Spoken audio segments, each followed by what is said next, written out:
Good evening. How are you? This is a sit and talk in part because I wanted to read the notes that I made more carefully for a printed op-ed that I expect to submit. I don't know if it'd be published or not. These things, they survive and they don't sometimes.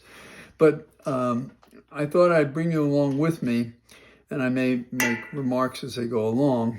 And the title of this op-ed is "Our Nation's Parks Are at Risk." You know this general subject as well as I, but I have a couple of thoughts that I'd like to share, and you can use them in arguments or understanding or disagreement with me. I'm talking to you from Loudoun County, Virginia. It's in the counties in the northern part, going right up to the Potomac River. And so I begin with a reference to the activity of people with regard to parks and dirt roads and things like that. We are a local community in a state that cherishes its historic and environmental resources. And we've worked hard to preserve and protect entrusted treasures in land and gardens and streams. We convey what we've learned to others, including our children, by our example and by the confidences we share with them. This handoff to our children is critical, one generation to the next, for otherwise, what we respect and honor may be fatally compromised, if not lost forever. There's an old joke playing upon any Virginian's respect for history. When you ask, how many Virginians does it take to change a light bulb? And the answer is 3. 1 to change the bulb, and 2 to comment on the historical significance of the bulb replaced. But history is important not just in Virginia and not on this issue about land. Among Thomas Jefferson's correspondence with James Madison on September the 6th, 1789, he questioned how one generation may bind another. Indeed, how one generation of men has a right to bind another.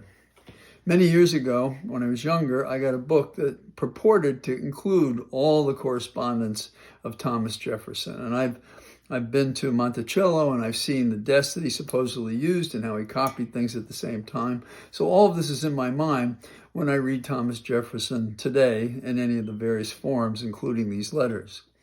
But it's remarkable that so much of the correspondence is so relevant, in this case, closer to the Bill of Rights that was appended. Now, the idea is a legal principle. This is what Jefferson was talking about, going back centuries to Roman times. Jefferson stated it this way, that the earth belongs in usufruct to the living. Okay, now there's a term, usufruct, that you may not be familiar with it. I've mentioned it before, but it's not an easy down the lips and recallable item.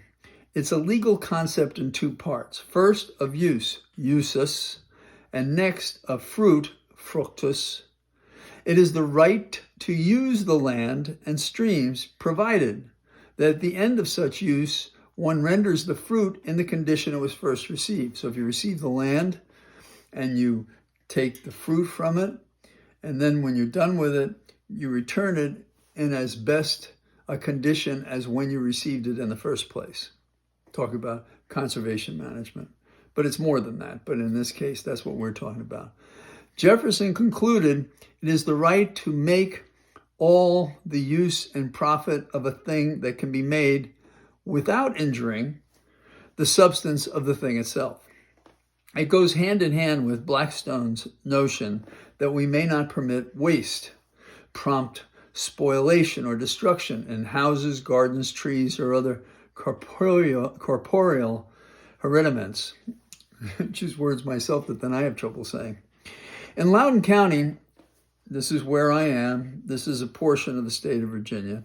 We have regional and district parks and persons and commissions that preserve and protect the legacy of gardens, trees, and open spaces. While we may be doing well close to home here at the state level and in this county, there are ominous threats you're familiar with impinging on our national parks at federal levels. And these forces are coming on fast and strong and are a clear and present danger to our national parks. Now, let's go from Thomas Jefferson to Theodore Roosevelt. We owe an historic debt of gratitude to President Theodore Roosevelt.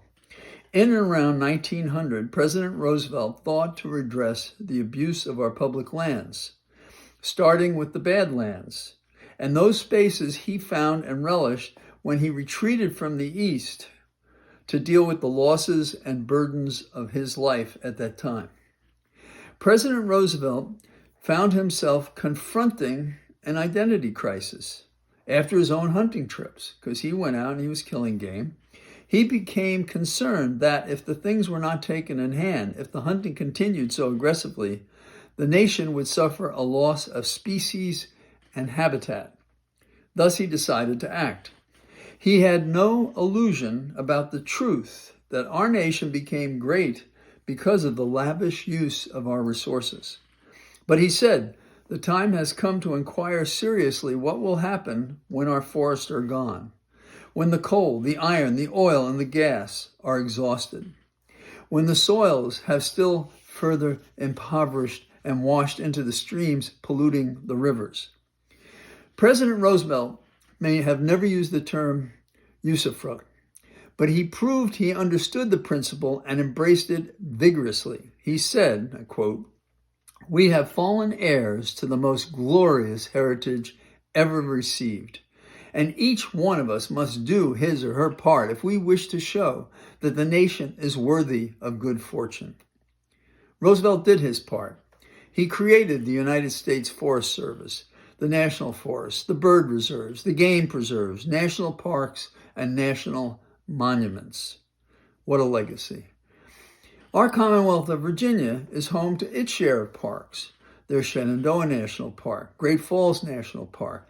It's reported there are 20 national parks in Virginia. We also have the Appalachian National Scenic Trail and battlefield parks, monuments, and memorials.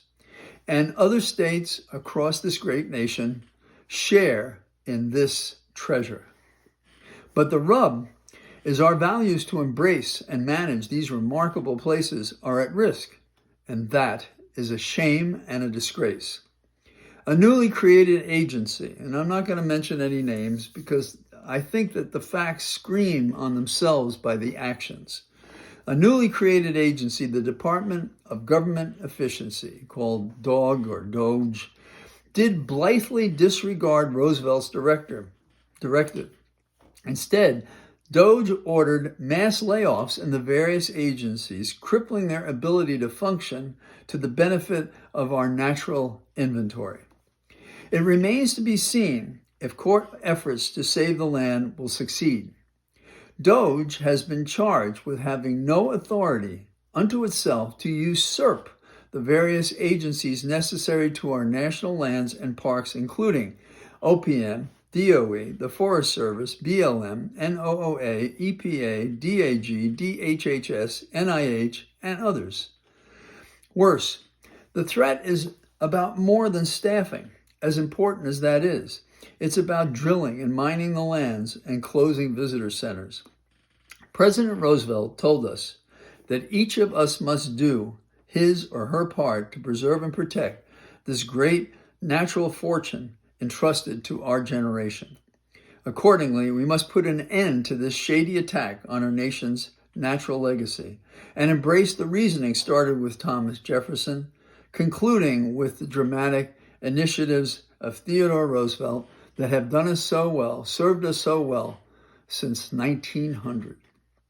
So, I wanted to go from my notes because some of these thoughts are precise to ideas that are not commonly discussed. And I wanted to think about them before I spoke with us because I want you to understand, so you may agree or disagree with my approach. If you agree, don't hide your eyes, plagiarize, tell everybody, not necessarily about me, about this thinking of what's wrong with this. And what I've tried to do, and you've probably noticed it, is I go from one issue, and I try to develop it a little bit more than we see in the daily shows. And it's hard for me to understand why we aren't able to drill down to these things. But it's like we take a snapshot and we don't risk a judgment about what's going on. And that's a big mistake, because we're missing the moment that is necessary for leadership to resist the efforts to have a dictator in this country who would despoil some of the finest things about this nation respected around the world, and that are enjoyed by those people who are here, and why people do come here. Why you and I have forebears that came to this nation because it had the promise of freedom and of liberty and equal justice before the law. And that kind of atmosphere guaranteed that across party lines and across other divisions, we knew that saving what was our lands and our streams and these things were a treasure that we had to embrace and protect and manage properly. So that's what I have to say. I hope you found this interesting, and I look forward to talking to you tomorrow. Bye-bye.